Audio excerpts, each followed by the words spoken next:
Hello everybody, my name is Jake Birdsong, and in this video we're going to be talking about how to effectively motivate your players. Have you ever been in the middle of a season and it feels like you are the only one that's passionate about the season? Maybe you're the type that has just always been a driven, motivated individual, and it's just so confusing and frustrating to you why your players are not giving you the energy and effort that you are demanding of them.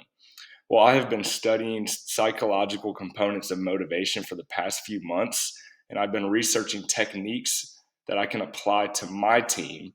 I've done several trials with some students in my classroom and also with some friends in my community, and I've had a lot of success. So, if this applies to you, or if you're just a coach that wants to learn more and how to get the most out of your players, this video is for you.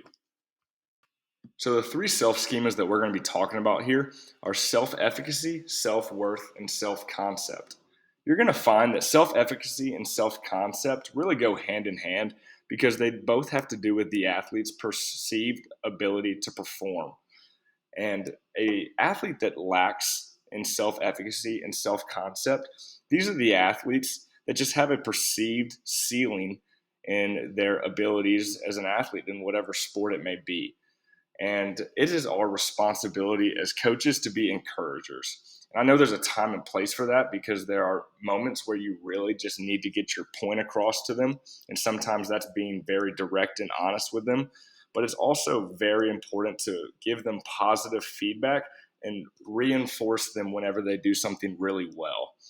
And I will say that it is essential that you begin building relationships with your athletes from the beginning, because if they trust you and respect you, they are going to respond much better whenever you give them positive feedback. If you don't establish this solid, strong relationship, it is going to be very difficult to maximize your players. And also, self worth. So, self worth is a situation where the individual just lacks belief about themselves as a person.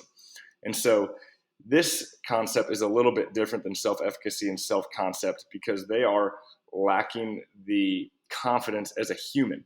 And so, this is really important as a coach.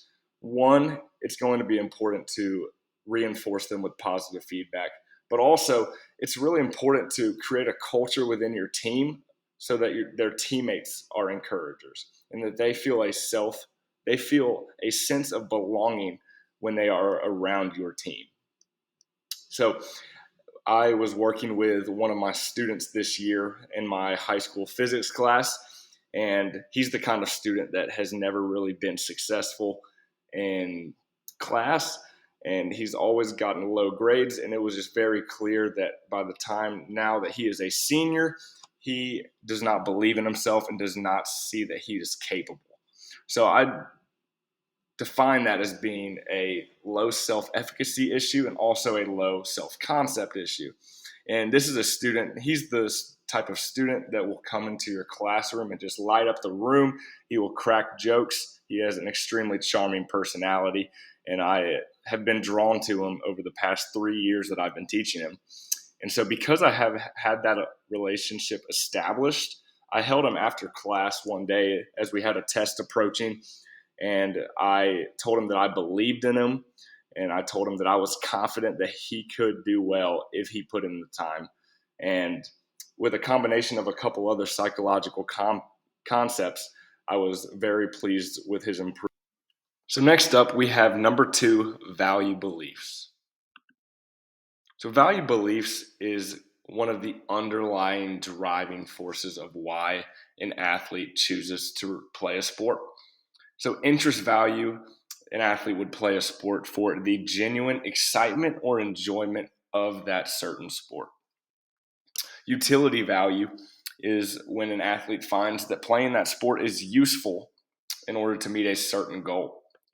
So for example, I might have a soccer player that comes and plays basketball because he believes that it will make him a better athlete and have better footwork on the soccer field. So in this instance, when I am trying to motivate that player, I would want to encourage them by reminding them that they really want to improve their footwork on the soccer field. The attainment value can often be confused with interest value. However, it is based off the internal identity of the athlete. The attainment value is when the doing well at the sport is so important that they believe that they are defined by that sport. And lastly, relative costs are the perceived negative aspects of engaging in a task. And so, for example, an athlete might believe that the cost of waking up at 6 in the morning to do a skill development workout far outweighs the benefits of that workout. And the student that I was talking about earlier in this video, I was able to pinpoint relative cost with him whenever I asked him about studying for my exams. He felt that the cost of studying for my exams was far too high because of how time consuming it was. And so I asked him what he had tried in the past, and he revealed to me that he tried studying for hours before the test, the night before the test. So I challenged him to divide up his studying 30 minutes a night, the 4 days leading up to the test, and then we would reevaluate. Well, come test time, he did significantly better, and he admitted that he adhered to my challenge, and results and improvement shown.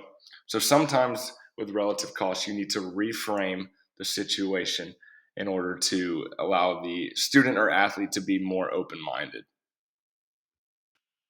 The third concept we need to discuss is mastery versus performance goals. So a common theme that I've been talking about in this video is that as a coach, we have got to strive to be encouragers. And it can be difficult to encourage if you don't know what type of goal that your athlete has set. So there are two main scopes of goals, mastery versus performance, and each of them have two categories that are the same, approach and avoidance. So a mastery approach goal is more of a positive take on a goal, which is along the lines of focusing on mastering a task or ability. And so these athletes are going to be driven to achieve their goal because they just have a strong innate desire to improve at a skill, or in this case, most likely a sport. They want to be the absolute best they can be because they love the sport.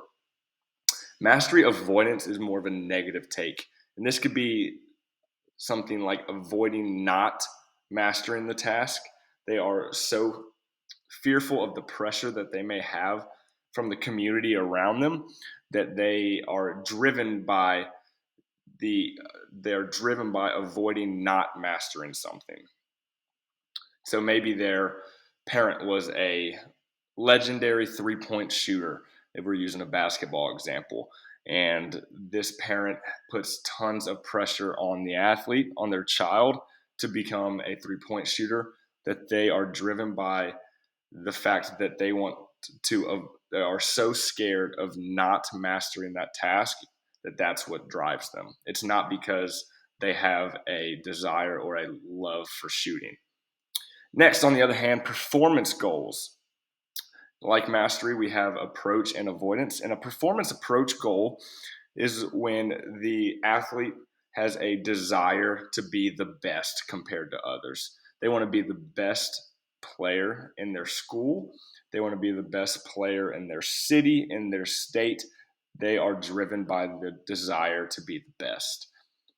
And on the other hand, avoidance, similarly to the mastery avoidance, is more of a negative perspective where they are focusing on avoiding being inferior or less than others. They are so fearful of being seen or viewed as less that that's the driving force that fuels their daily habits to achieve a goal. And so it is so important to identify this with your players so that whenever you are encouraging them, you are encouraging them in the right wavelength. For example, if you have a mastery approach athlete that really wants to be the best at that game because of their innate internal desire to be as good as they can be, it's not smart to encourage them by comparing them to others or comparing how they stack up. That is not important or valuable to them. So, this is extremely important to keep in mind. Coaches' words hold so much weight to their players that it's important to strategically synthesize your words to them so that they can inspire and encourage your athletes so that they can be the best that they can be. The last concept that we're going to be discussing, number 4, Maslow's hierarchy of needs, and this just might be my favorite. Maslow's hierarchy of needs is a list of needs that develops human identity and human personality. Towards the bottom of the list contribute the least amount of growth for human personality and identity, and at the top of the list, self-actualization contributes the most. So, a quick rundown: physiological needs are your essentials, your food, water, and air, what you need to survive. Your safety needs is security, protection, and shelter. Belongingness and love is love, affection, identity, and acceptance. Esteem is recognition and approval from your community. And self actualization at the top, which is the most important, is the realization of one's potential or capabilities. And what's really fascinating about this hierarchy to me is that if one of the lower level needs is not being met, this will actually undermine the individual's ability to meet a need higher up on the list. For example, if there's an individual or maybe one of your athletes that does not feel secure or safe in their environment at home, then their ability to meet the self actualization, esteem, or belongingness need is inhibited until that safety need is being fulfilled. A great friend of mine, a teammate of mine in college, was a college basketball player, and he no longer had a desire to play basketball, yet he still wanted to compete. So my friend decided to join the track team at that college so that he could still compete in a sport at a high level. He also had an interest in running a marathon, so he sought out my advisement because I have run 5 marathons in my life. And so, because of our strong relationship, he trusted me to guide him through that process. So, after a few weeks of training, he called me and was complaining about how difficult it was to get out of bed in the morning and how he had no motivation to run. And so, as we began to talk, he was explaining to me that the other members on the track team would make fun of him and laugh at him for setting such an unreasonable goal in their opinion. And they would even joke and call him the marathon man mockingly and made fun of him. And so I identified this as my friend not being able to meet the belongingness or love need. He was a part of a new community and he was not receiving that acceptance that he needed. And as a result, he was doubting his capabilities and his self actualization need was not able to be met. So, in order to overcome this, I encouraged him. I told him that I believed in him, and I told him how important he was to me in my life.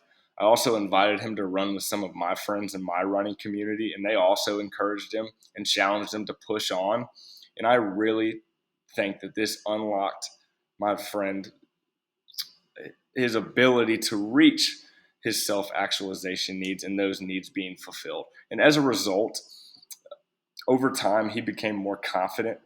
And funny enough, the track team has actually accepted him and they are encouraging him and they're traveling to watch him run his marathon in a few weeks. Now that we've covered several psychological components, you might be asking yourself, now what can I do to apply these concepts to my team and to my program? Well, first and foremost, you must establish strong relationships with your players. You need to go out of your way to show them that you care for them so that they will trust you with their athletic career. And once you form these relationships, you will be able to learn what drives them, what struggles they have, what difficulties they have, and this will enable you to motivate them in the most optimal way. Team bonding. I think it's extremely important to take your team off the court or off the field and spend time with each other. Maybe a team meal or a movie night or going to somebody's house for a barbecue. But spending time outside of the court will really build some strong, tight knit relationships that can fulfill the belongingness and esteem needs in some players. And when these needs are fulfilled by the team, then this will enable all of your players to meet these self actualization needs that they have, and they will be able to truly understand their full potential. Goal setting. I think this is a good practice to have your players do at the beginning of a season where they write down their goals individually and for the team on a piece of paper and talk about them. Perhaps they have a mastery goal, or maybe it's a performance goal. But knowing this and having this in writing on file will allow you to strategically motivate your player based on their goals. Having one-on-ones. I think it's a great idea to sit down with each player one-on-one about once every 2 weeks. This will allow the player to reveal any lack of motivation that they have. Or maybe this is a good time to discuss whether or not they're motivated by the interest value in the game or attainment value or utility value. But having this open communication will allow you to identify the needs that your players need. Assistant coaches, this is a huge one. If you're a head coach, you must utilize your assistant coaches to get on board with building relationships with your team. It can be intimidating for a player to approach a coach and tell them what's going on in their life or tell them a struggle that they have, because ultimately the head coach controls their playing time and the head coach makes all of the decisions. And that can be stressful and overwhelming to a player to be vulnerable with the head coach. However, if your assistant coaches prioritize building relationships, this can really help identify the needs of your players that your head coach cannot do. And lastly, developing a strong team culture. This, once again, goes along with team bonding, that if you construct an encouraging, supportive team culture where you have your expectations laid out for your team to abide by at all times, this can really satisfy the self-actualization need, because your belongingness and self-esteem needs are being met. And this could be simply, do not criticize your teammate. That is rule number one. And as a result, your team does not criticize each other, so that they know that they are loved and accepted by the other. By laying out your team culture, by presenting your rules and expectations to your team, and you design this to develop the players and young men or women that you desire to create, this can really unlock new doors and help everybody reach their full potential. Motivation and Education Theory, Research, and Applications is a textbook that we use in this course, and I cannot recommend this enough. If you have any desire to dive further into psychology, this is a must read. It is not too technical, and it provides so many applications that can get your gears turning on how you can take your team to the next level.